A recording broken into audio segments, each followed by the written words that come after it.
sebelum kita memulai kita punya proses pembelajaran, saya minta salah satu orang untuk memimpin kita dalam doa untuk kita memulai pembelajaran kita. Orang, silakan. Arisma.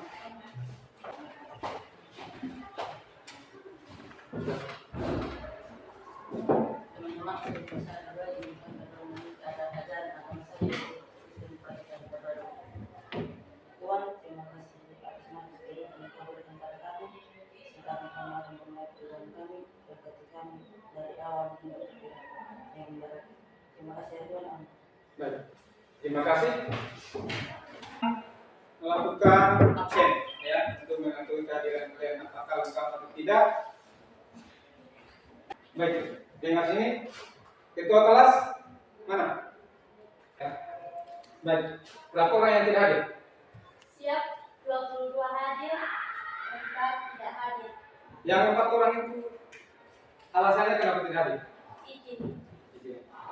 Jadi, ketahui bagaimana kalian dalam menghadapi atau emoji. Kita menyanyikan, kita mulai ya. 1, 2, 3.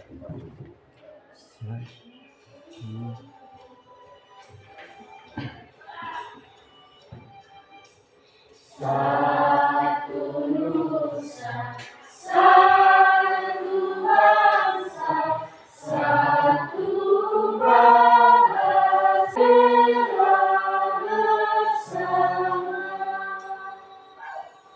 Dengan kognitif, selama ini non kognitifnya itu bagaimana kalian kesiapan kalian ya, mental ya, psikologi kalian untuk pelajaran kita pada pagi ini, yaitu Pak Sinta akan menampilkan ada 4 gambar ya, 4 gambar emoji yang mana menggambarkan kesiapan kalian untuk pembelajaran ya. Yang pertama tanda oke, mengacungkan tangan, kemudian senyum, kemudian susah, kemudian keempat sedih. Nah, sini Pak mau tanya kepada kalian, dari keempat gambar ini, kira-kira posisi kalian sekarang ini gambar yang mana? Satu dan dua, yaitu yang berarti sini Pak mengambil suatu kesimpulan bahwa kalian ini dapat mengikuti pembelajaran ini dengan rasa senyum dan oke, untuk siap melakukan mengikuti pembelajaran. Nah, baik. Sebelum itu ya, dalam proses pembelajaran kita ini Pak akan ya ingin mengetahui bagaimana kemampuan kalian tentang proses pembelajaran kita, yaitu tentang materinya itu pembelahan sel. Nah, dalam pembelahan sel ini yang dimana kita sudah belajar pada pertemuan sebelumnya itu, yaitu pembelahan sel pada bawang merah ya, bawang merah. Sehingga Pak mau bertanya, kira-kira menurut pemahaman kalian apa itu sel? Oke, baik.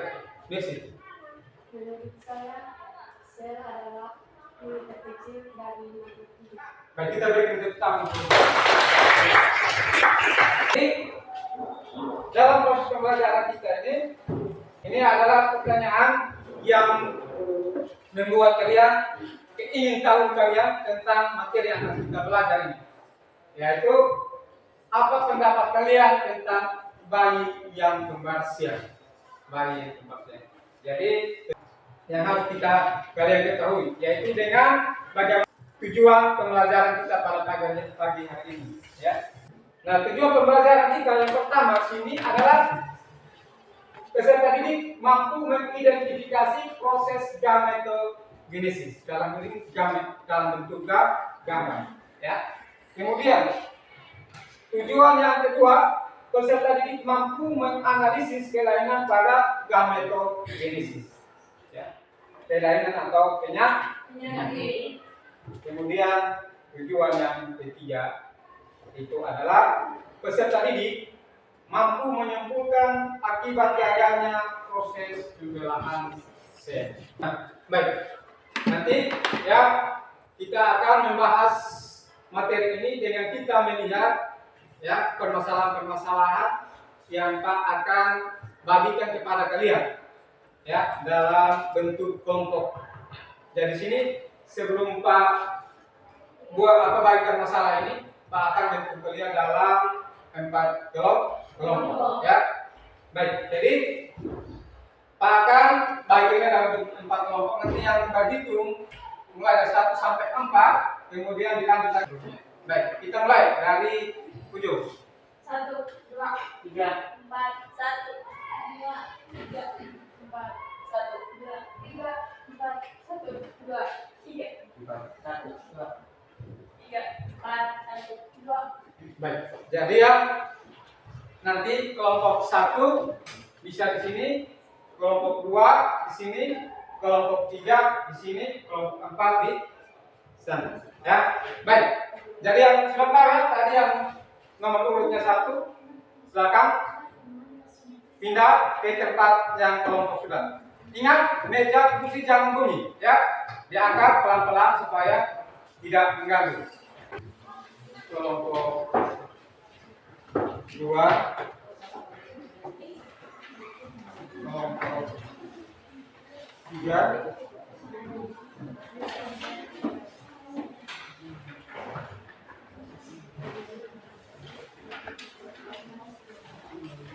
baik, jadi perhatikan situ LKPD-nya itu ya. Tenang ya, kalau ada ini silakan tanya.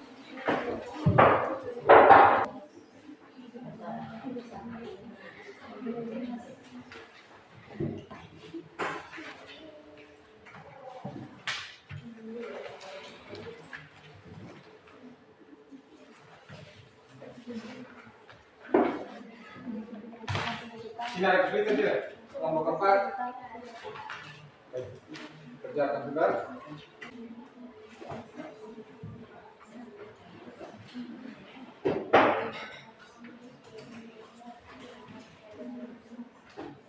Lagi 5 menit ya. Ya, Pak.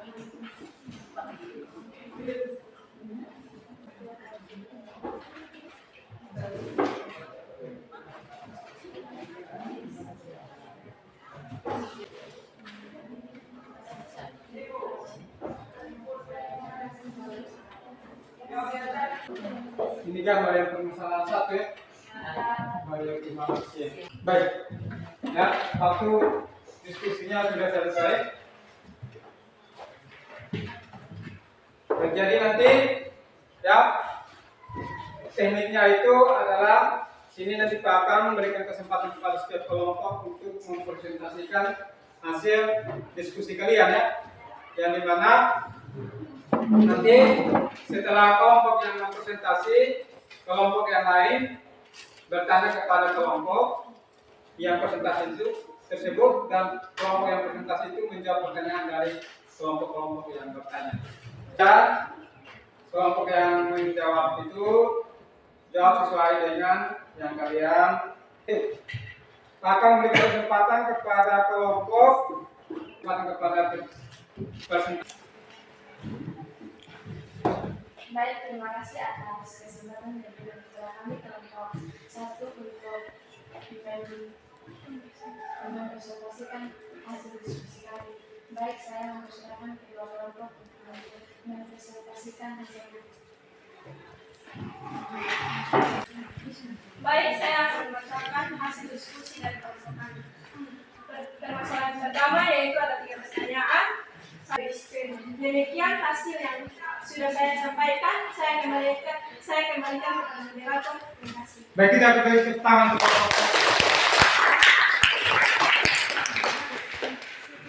Baik, silakan moderator.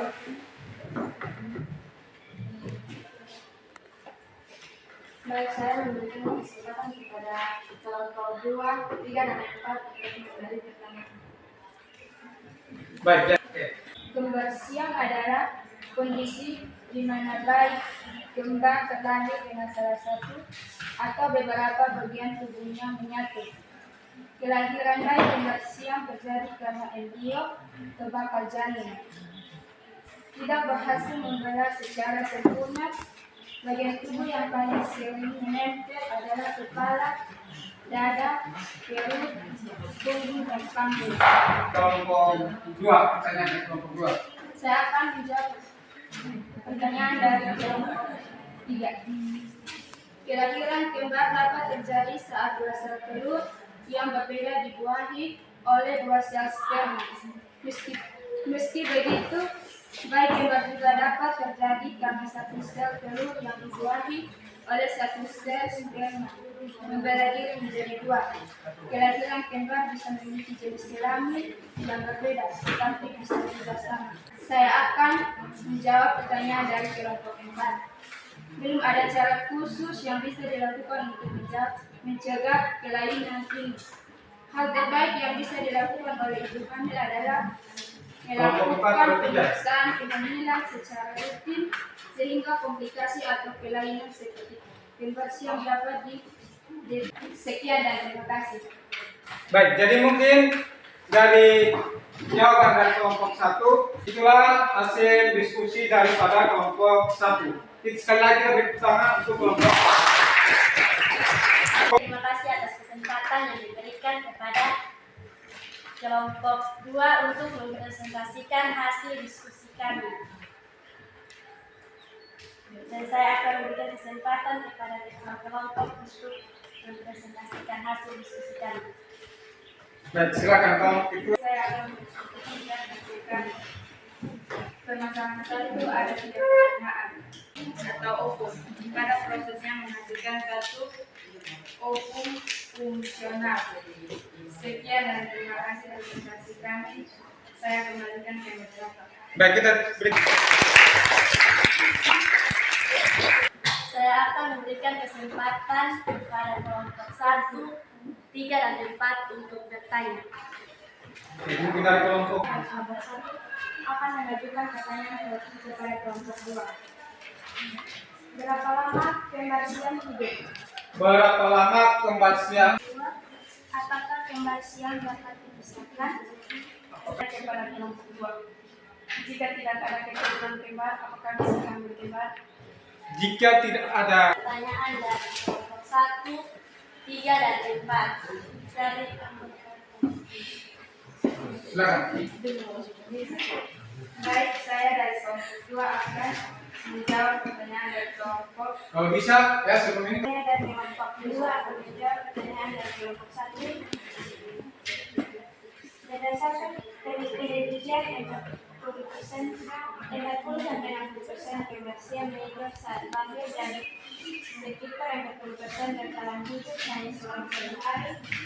Hanya 5-25% bayi kembar dengan kondisi ini dapat bertahan hidup sampai mereka tumbuh besar. Yang berikut. Yang bertanya silakan dengar dulu. Supaya sebentar dari ini. Baik, saya dari kelompok 2 akan menjawab pertanyaan kelompok 4. Beberapa kembar siam yang masih hidup dapat dipisahkan menurut perbedaan kebersihan operasi tergantung pada di mana si kembar tergabung secara fisik dan berapa banyak serta organ mana saja yang tersandar. Di sisi lain, Indra mengungkapkan kehamilan anak kembar parterenal dapat terjadi dalam keluarga yang tidak memiliki keturunan atau gen kembar. Kembar parterenal juga terjadi ketika seorang wanita melepaskan lebih dari satu sel telur selama ovulasi yang dibuahi oleh dua sperma berbeda. Sekian dan terima kasih. Kelompok 3. Terima kasih atas kesempatan yang diberikan kami kelompok 3 untuk menyampaikan hasil diskusi kami. Baik, saya akan mempersilakan kedua kelompok untuk dan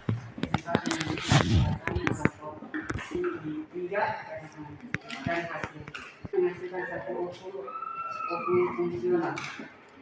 Sekian dari hasil diskusi kami di kelompok 3. Saya sudah menyerahkan. Baik, kita beri. saya memberikan kesempatan kepada kelompok 1, 2, dan 4 untuk memberikan pertanyaan. Baik, dari kelompok 1, 2, apa ada gambar yang tidak mirip? Kelompok 4. Terima kasih atas kesempatan yang diberikan kepada kelompok 4. Kami akan bertanya kepada kelompok 3. Apa ciri-ciri ibu yang hamil anak kembar? Apa ciri-ciri ibu hamil bayi kembar? Baik, jadi dari pertanyaan dari kelompok 1, 2, dan 4, silakan kelompok 3 untuk menjawab pertanyaan-pertanyaan yang sudah ditanyakan. Silakan. Bisa nanti bagi-bagi ya, yang lain lagi yang Terima kasih atas waktu yang diberikan. Saya akan menjawab pertanyaan dari kelompok 2. Berapa lama jarak kelahiran bayi kembar? Berdasarkan usia kehamilan, berikut adalah rekomendasi waktu yang tepat untuk persalinan hamil kembar. 38 minggu untuk hamil kembar yang masing-masing janin memiliki ketuban dan plasenta. 34 sampai 37 minggu untuk hamil kembar dengan satu plasenta tetapi memiliki 2 kantung penyumbat.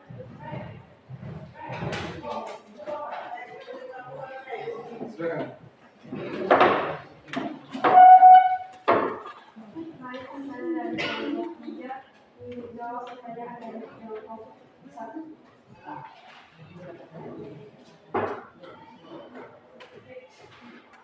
Kembar pernah atau tidak identik terjadi dari proses membuat sel telur dari sperma yang berbeda. Maka dari itu mereka tumbuh dan terkenal dari zigot yang berbeda pula. Hal ini membuat ibu yang memiliki anak kembar pernah mengandung 2 sel zigot di dalam manis.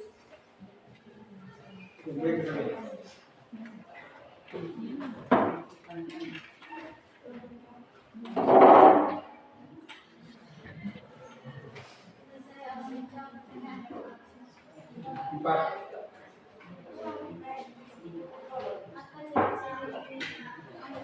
Suara kuat sedikit. Apa ciri-ciri ibu yang hamil? Tanda-tanda hamil. Kadar HCG yang tinggi, kuman, gonadotropin atau HCG merupakan hormon dan diproduksi oleh sel-sel yang juga ada nafsu makanan meningkat, perut terbesar, peningkatan berat badan, mungkin sintesis lebih tinggi.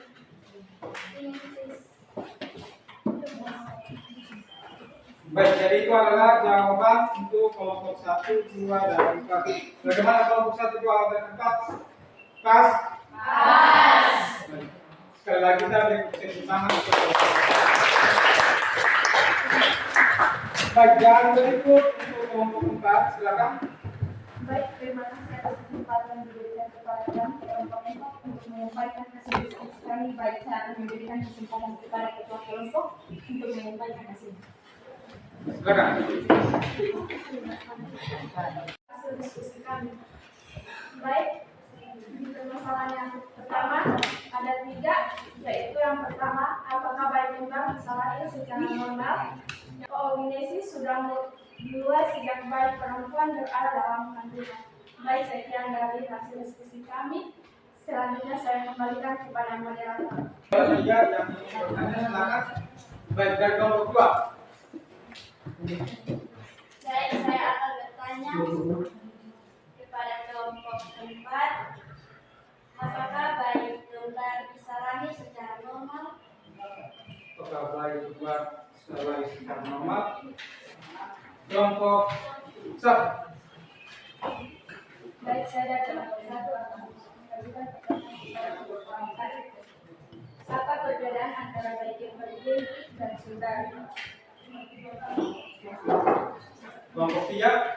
Saya akan bertanya kepada kelompok 4, apa perbedaan proses terjadinya kembar identik dan tidak identik? Baik, kami dari kelompok 4 akan menjawab pertanyaan dari kelompok 1, 2, dan 3. Saya akan memberitakan Apa yang disampaikan oleh setiap kelompok dari kelompok ini dan pelayanan pada proses dosen yang menentukan dialami. Ya. Nah, proses pembelajaran kita bisa dapat menyimpulkan. Di sini saya memberikan kesempatan kepada kalian bagaimana kalian menyimpulkan hasil pembelajaran kita pada saat pagi ini. Mungkin siapa bisa angkat tangan? Oke, baik. Riana, silakan berdiri.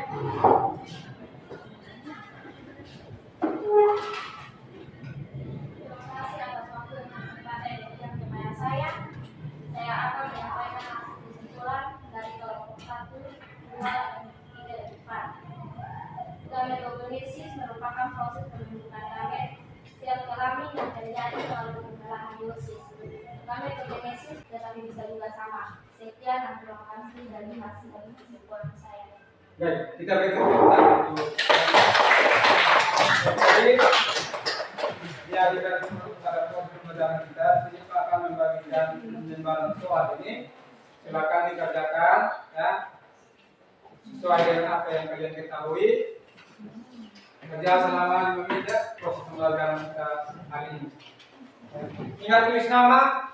Terima kasih atas kesempatan diberikan. Kami akan menjawab pertanyaan dari kelompok 2. Ya, Anda bisa melahirkan anak kembar dengan metode persalinan normal dan sesar sekaligus. Ada kemungkinan ibu melahirkan bayi kembar pertama dengan metode normal melalui vagina dan bayi kedua dilahirkan melalui operasi caesar. Hanya saja melahirkan anak kembar dengan dua metode ini terbilang cukup lama. Berikut.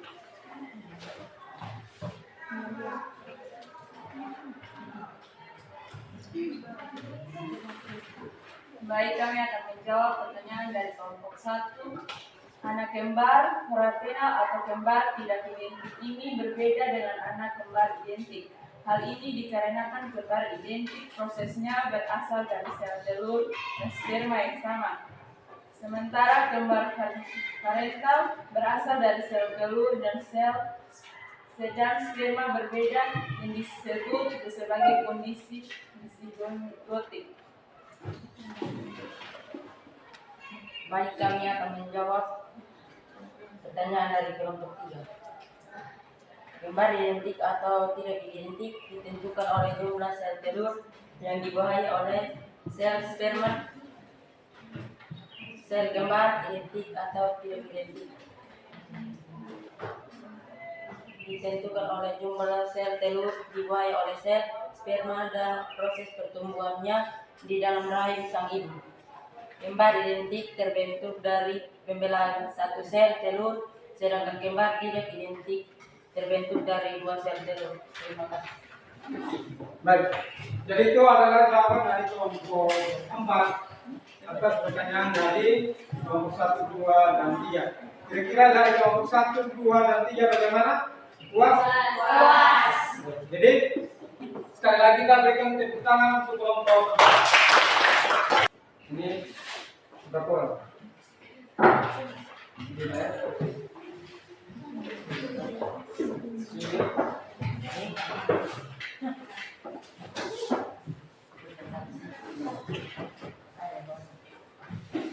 Ini rumah.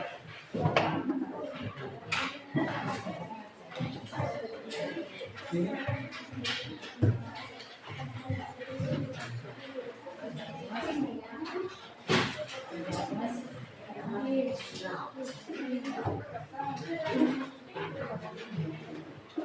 Ingat tulis nama ya.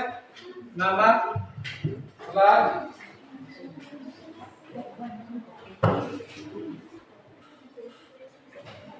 setiap kelompok dikumpulkan ya. Kumpulkan, nanti Bapak ambil. Ya.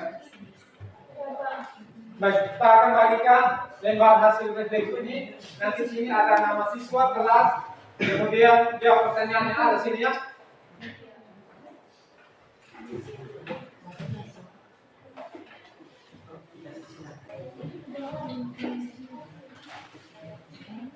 surat dan soalnya itu baik. Kumpul surat dan soal. Baik, Pak periksa.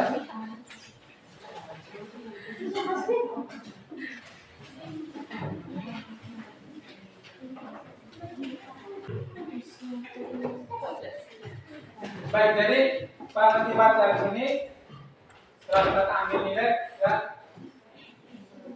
Dari sini rata-rata semuanya tuntas ya, semuanya tuntas. Jadi yang tidak tuntas itu ada 4 orang. Itu yang tidak datang sekolah ya. Yang 4 orang tadi tidak sekolah. Baik, nanti ketika Pak baca ini langsung bawa dengan lembar refleksinya untuk IPA ya. Resin Lego.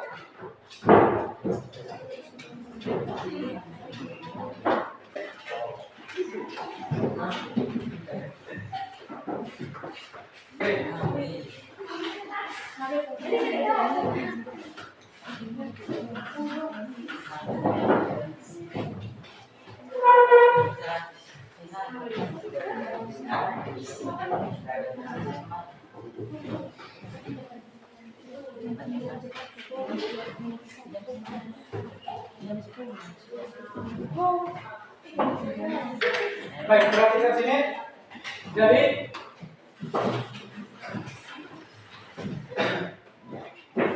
minggu depan kita akan belajar ya tentang pertumbuhan dan perkembangan daripada hewan ya. Perkembangan daripada hewan. Untuk itu Pak minta kalian bisa cari di berbagai sumber atau media ada buku kita, maka ya kalian bisa searching di Google. Hari ini ya yang kalian sudah bahas tadi dalam diskusi kalian dari dua jenis permasalahan itu. Ini ya ini adalah perhatikan di slide ini merupakan gambar yang bagian kanan dari Pak itu adalah spermatogenesis. Sedangkan bagian kirinya itu adalah oogenesis. Sehingga di sini gametogenesis itu merupakan proses pembentukan gamet itu atau disebut dengan sel ya, yang terjadi melalui pemelahan meiosis. Nah, ini gametogenesis berlangsung pada sel kelamin dalam alat perkembangan di dalam doa. Baik, lanjut sekarang.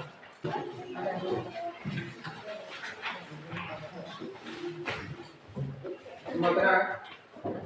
Teman-teman, sebelum kita pulang, izinkan saya berdoa menurut ayat agama saya yaitu Kristen Protestan. Berdoa dimulai. Puji dan syukur kami naikkan kehadapan Tuhan. Terima kasih karena Engkau telah memberkati kami anak-anak-Mu dari awal pembelajaran kami hingga akhir. Sekarang kami mau pulang menjadi Tuhan untuk kami di jalan tidur.